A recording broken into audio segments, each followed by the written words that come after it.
नमस्कार सांग माने जय जगन्नाथ स्वागत करुछि आमर आउ एक नुआ ब्लॉग को आमे आसी पहुँची जाइछु सकाळु सकाळु समुद्र कूल कारण आज हेउछि बारुणी स्नान। एठी देखंतु केते दुकान केते आडू केते लोक आसी थांती एही समुद्र रे गाधोइबा लागे।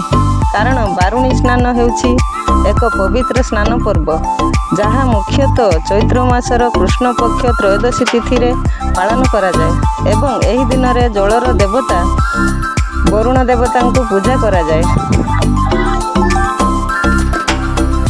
लोके नदी किंबा समुद्र को जाई स्नान करती यह पवित्रता और आध्यात्मिक शुद्धिर पर्व बोली मानती।